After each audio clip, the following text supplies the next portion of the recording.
આ તરણેતરનો મેળો એટલે વિશ્વવિખ્યાત સુપ્રસિદ્ધ આ મેળામાં આપણે સૌને પ્રોત્સાહન પૂરું પાડવા માટે, આપણે સૌને મળવા માટે,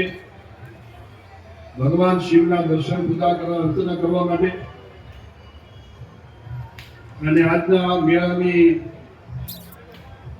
મોજ માણવા માટે આપણી વચ્ચે ઉપસ્થિત અને રાજ્ય સરકારના અમારા વિભાગના પણ મંત્રી તરીકે જવાબદારી સંભાળી રહ્યા છે. એવું એક અગત્યનું મુખ્યમંત્રી સાહેબ સાથે એક મીટિંગ હોવાથી એવું આપણી વચ્ચેથી વિદાય થઈ રહ્યા સેવા સન્માનની આદરણીય અમારા સાથી મંત્રીમંડળના સદસ્ય આદરણીય ગુરુભાઈ ગેરા સાહેબ આપણી વચ્ચે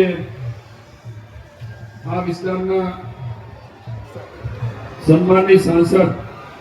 આદરણીય ચંદુભાઈ શ્રીવાળા, આપણા જિલ્લા પંચાયતના સન્માનની પ્રમુખ આદરણીય હરિકૃષ્ણભાઈ પટેલ, આપણા સુરેન્દ્રનગર જિલ્લાના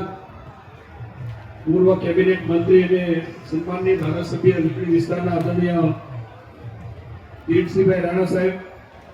આપણી વચ્ચે દસાડા પાર્ટીના ધારાસભ્ય સન્માનીય પી.કે. પરમાર સાહેબ, અમારા જિલ્લાના ભારતીય જનતા પક્ષના અધ્યક્ષ ભાઈ શ્રી હિતેન્દ્રસિંહભાઈ ચૌહાણ, અમારા સન્માનની સૌ વરિષ્ઠ આગેવાન આદરણીય અશ્વિનભાઈ બેંકર, આપણા જિલ્લાના કલેક્ટર શ્રી, જિલ્લાના સૌ આ સરસ મજાની વ્યવસ્થા ગોઠવવામાં જેમનો બધાનો સહયોગ રહ્યો છે, સૌ જિલ્લાના અધિકારી મિત્રો, પ્રાંત અધિકારી શ્રી, પાર્ટીના મહામંત્રી ભાઈ શ્રી જયેશભાઈ, મંત્રી શ્રી પ્રતાપભાઈ, ભાઈ શ્રી અહીંના પ્રમુખ ભાઈ શ્રી નવગણભાઈ, આપણા ગુરુભા ગઢવી, રાજભા ઝાલા, અમારા આ વિસ્તારના વરિષ્ઠ આગેવાન સૌ સન્માનીય કાનભાભાઈ, રામભાઈ, આદરણીય સુરેશભાઈ ધરજીયા, જયરાજભાઈ ઝાલા, વિજયભાઈ ભગત, લક્ષ્મણભાઈ કલકોતર, ડોક્ટર કિરણભાઈ, અશોકસિંહભાઈ, મંચ ઉપરના સૌ સન્માનીય અધિકારી પદાધિકારી મિત્રો, પાર્ટીના સંગઠનના સૌ સન્માનીય હોદ્દેદારો, અહીંયા ઉપસ્થિત પ્રેસ મીડિયાના મિત્રો અને આજના પ્રસંગમાં, આજના કાર્યક્રમમાં રાજ્ય સરકારના જુદા જુદા વિભાગોમાંથી બધા અહીંયા ઉપસ્થિત રહેલા સૌ અધિકારી મિત્રો, આજુબાજુના ગામોમાંથી સરપંચની આગેવાન, તાલુકા જિલ્લા પંચાયતના સદસ્યો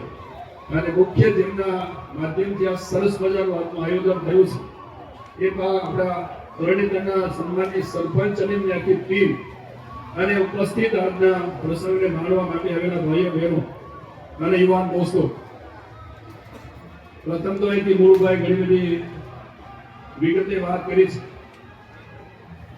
આ તરણેતરનો સુપ્રસિદ્ધ વિશ્વવિખ્યાત મેળો જે વર્ષોથી લોક પરંપરાગત સાંસ્કૃતિક કાર્યક્રમો અને આ વિસ્તારના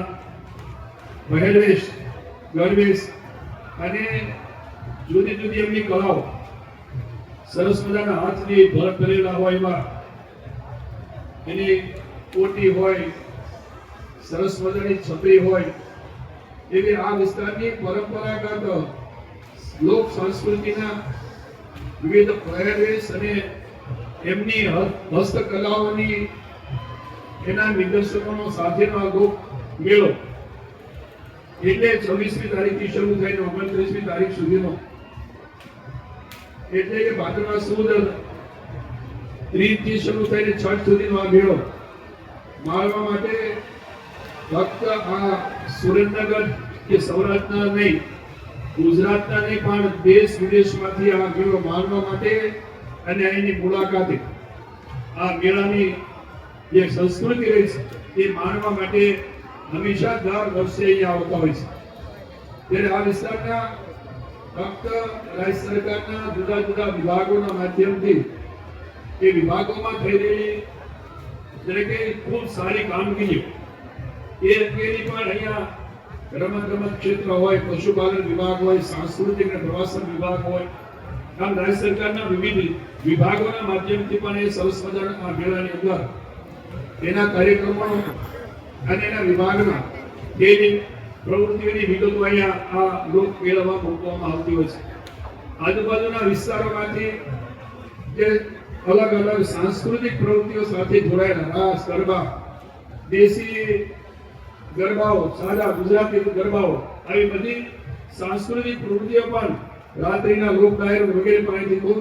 વિશાળ પ્રમાણમાં દર વર્ષે આયોજન થતું હોય છે અને સૌ લોકો આવીને માણતા હોય છે. ત્યારે આજના પ્રસંગે વિશેષ તો નહીં કહેતા, અંગે ત્રિનેત્રેશ્વર ભગવાન શિવ ભગવાન જેમના અંગેના એમના ઇતિહાસ અંગેની વિગત અહીંથી ગુરુભાઈ વાત કરી છે. ત્યારે ભગવાન શિવ આ વિસ્તાર માટે હંમેશા એમની કૃપા આશીર્વાદ આ વિસ્તારની જનતા ઉપર, વિસ્તારની રાજ્યની દેશની જનતા પર, પ્રજા ઉપર હંમેશા એમની દ્રષ્ટિ કૃપા દ્રષ્ટિ રહી છે, એમના આશીર્વાદ રહ્યા છે. ફક્ત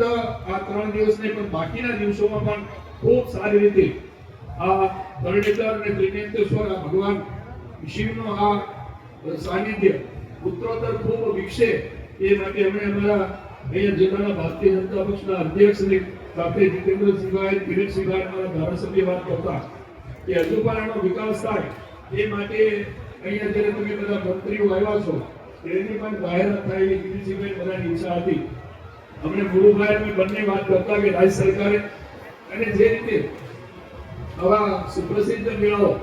એને વિશેષ મહત્વ મળે અને લોકોને ત્યાં મોજ માણવા માટે અને વિશેષ લોકો ત્યાં આવતા થાય એના માટે રાજ્યના માનનીય મુખ્યમંત્રી આદરણીય ભૂપેન્દ્રભાઈ અને અમારા આ વિભાગના મંત્રી અમને આપણી વચ્ચેથી ગયા ગુરુભાઈ અને દેશના પ્રધાનમંત્રી આદરણીય નરેન્દ્રભાઈ જે રીતે આવા કાર્યક્રમોને મહત્વ આપ્યું છે એના ભાગરૂપે અહીંયા વિકાસ માટેની બાકીની યોજનાઓ વહેલી તકે આપણા જિલ્લાના કલેક્ટરશ્રી પણ બેઠા છે. વહેલી તકે જે દરખાસ્તો જે કંઈ ખરેખર આ વિસ્તારના વિકાસ માટે, આ મંદિરના પરિસરના વિકાસ માટે જે કંઈ કરવાનું થતું છે